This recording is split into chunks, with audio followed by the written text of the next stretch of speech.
Bueno, mi nombre es Daniel Cordero Verdugo, ¿no? Soy capitán especializado en lo que es el tema de búsqueda y rescate, la parte bomberil, ¿no? Especializado con lo que es la vida aeronáutica, forestal y estructural. Y una especialidad más que he agarrado, ¿no? Es lo que es gestión de riesgos.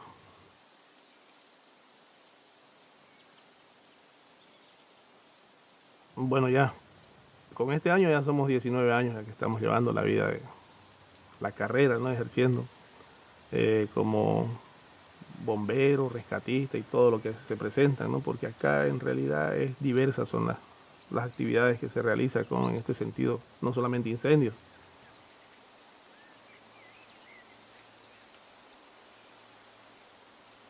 Mucha una preguntita media rara, ¿no? Pues, o algo doloroso. Pues la verdad, netamente es algo lamentable y doloroso. Ver la Amazonía cómo cambia su comportamiento, su forma, su clima más que todo, ¿no? Y poco a poco, mire cómo hemos ido avanzando, evolucionando, dejando la Amazonía en un desierto. Y mire que nosotros hace unos años atrás yo trabajaba con un equipo de monitoreo en una institución que nos dedicábamos, ¿no?, a tratar de reducir los impactos de incendios. Y hay una proyección que hemos sacado en ese año 2014, cuando hubo el rebalse de ríos, en la cual se tenía proyectado que la Amazonía hasta el 2030 se iba a convertir en el desierto más grande del mundo. Y créame que ese comportamiento, año que ha pasado desde aquel momento que hemos visto, hemos sacado el informe, esos datos, esa información, cada año que pasa es un dolor tremendo para personas así como nosotros que trabajamos, ¿no?, en tratar de reducir los impactos grandes que está causando este fenómeno. Y esto va a pasos gigantados, con el decir que ya ahora no hay un rincón donde podamos refrescarnos, no hay un árbol donde podamos sombrearnos y podamos buscar calmar nuestra calor, ¿no? Es algo lamentable realmente.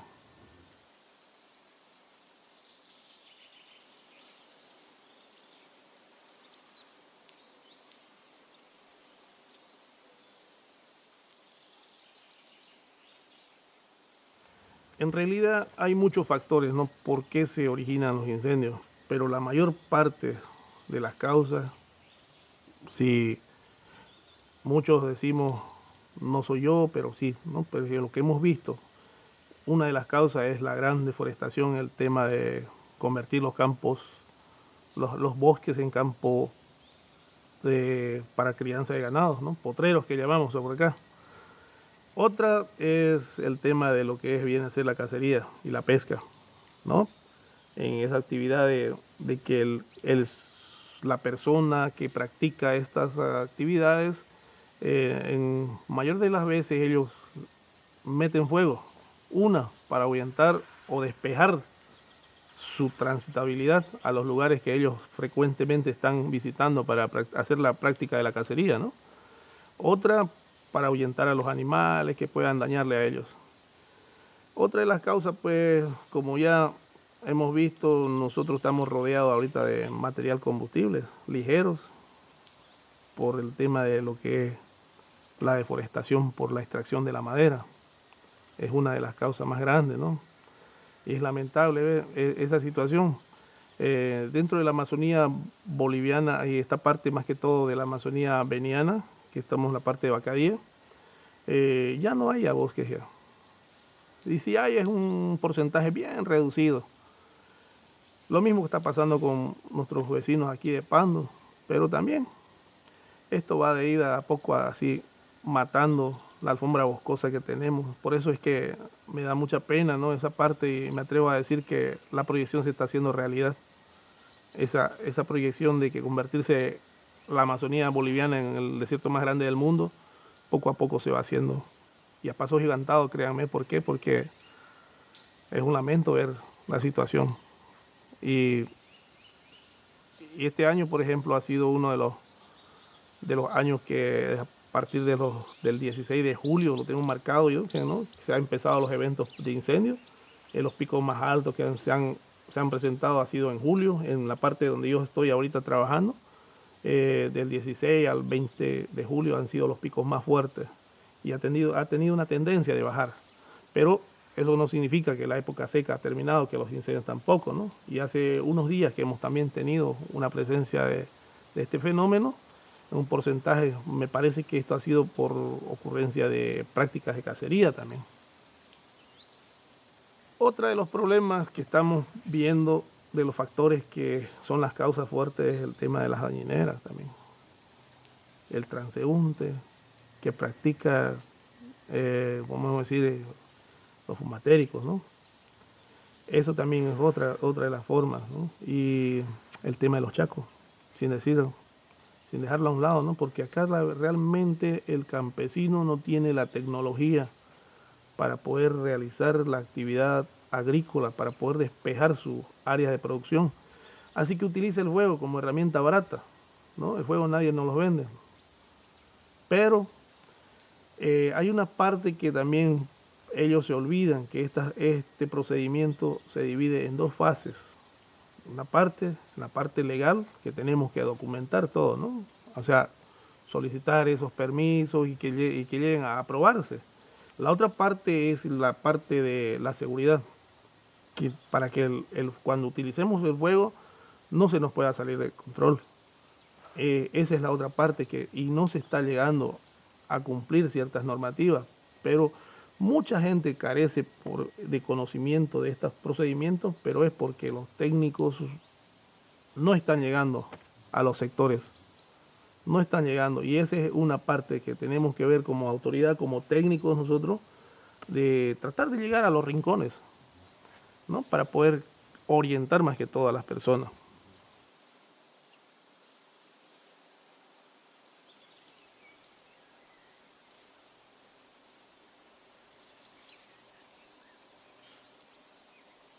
Bueno, si hablamos de recursos, dice que una de las técnicas más efectivas es la prevención, ¿no? Si nos damos cuenta que tenemos una normativa legal, que es la Ley 602, la cual nos da como referencia, como para pasarle clase a un niño, ¿no? Pero nos da las pautas que tenemos que ser preventivos. Pero no olvidemos que también, ¿no? Que hablando del fuego, no es algo que espera. Así que tenemos que sí o sí pulir a la gente, tener grupos de primera respuesta, la cual hay elementos humanos, ¿no? Pero ¿de qué sirve tener personal efectivo preparados si no contar con lo que es el equipamiento, ¿no? No olvidemos que el fuego no es algo que nos beneficia a nosotros, sino al contrario, que nos está destruyendo.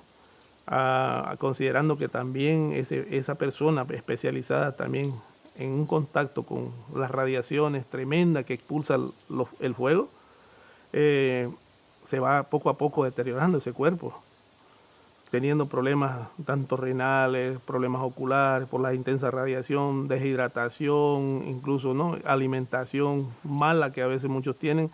Y es lamentable que nuestros gobiernos, tanto nacionales, departamentales y locales, no le están dando el sentido de importancia, puedo decir así en ese sentido, ¿no? De que estas personas hay que darle su lado de apoyo, ¿no? Y para mí sería pues incorporando, implementando equipamientos.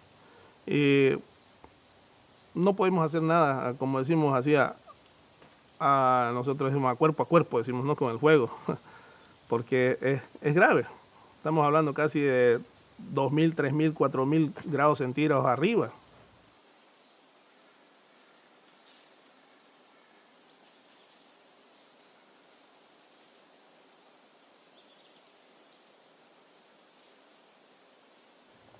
Decirle que podemos pararlo, si trabajamos todos, bueno, ya esto está dañado ya.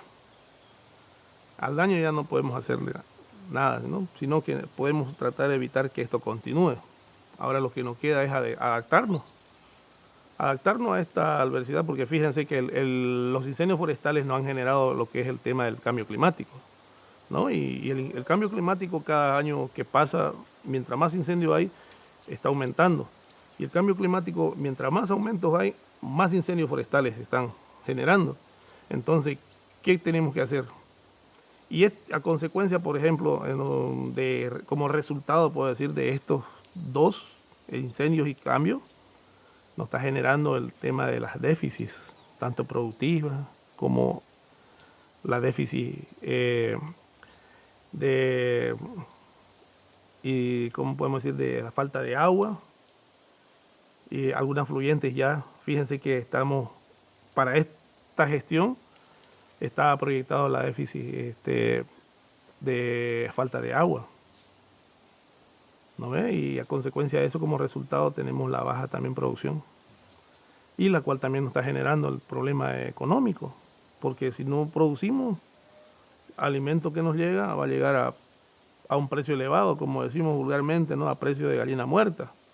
Entonces esto es un problema grave, y yo creo que con la conciencia que tienen todos acá y la cultura, que nos va a costar muchísimo trabajar, y lamentablemente son contados las personas o los técnicos, los profesionales que le tienen amor a la naturaleza. Si tuviéramos todos ese cariño y ese amor, pucha, lograríamos muchas cosas. Incluso hasta ciertas normativas que nos exigen que si cortamos un árbol y sembramos 20, por decir, no lo cumplimos, no lo estamos cumpliendo. Sería bueno, ¿no?, ver esa parte también, pero es imposible frenar esto. Ya empezamos a destruirlo, y lamentablemente la gente es muy, muy sin oído y desobediente.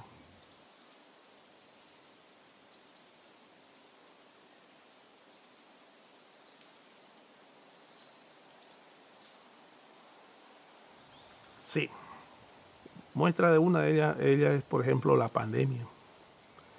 Haciendo un retroceso al tiempo, bueno, yo me ha gustado siempre relacionarme con la gente del campo, ¿no? Yo más me relaciono con la parte operativa, pero haciendo una relación con ellos, la gente del campo, por ejemplo, en sus usos y costumbres que le llaman ellos, ¿no?, que es la práctica, la actividad que ellos realizan por actividades ancestrales, por costumbre llamamos. Ellos tienen su forma de proceder, por decirlo, la cual esas técnicas, podemos decir, han quedado obsoletas ya, a consecuencia de lo que es los incendios y el cambio climático. Y a raíz de eso, fíjense que tanta destrucción que hay de la alfombra boscosa, nos estamos quedando sin filtro, podemos decir, la cual era la que nos filtraba todo ese problema de enfermedades. Una de ellas, por ejemplo, la pandemia, que se nos entró fácilmente. Ya no había la alfombra boscosa que nos ayudaba a amortiguar ese problema, podemos decir, de contaminación, así, ¿no? Que nos ayudaba a reducir el problema de la tremenda contaminación por humo también.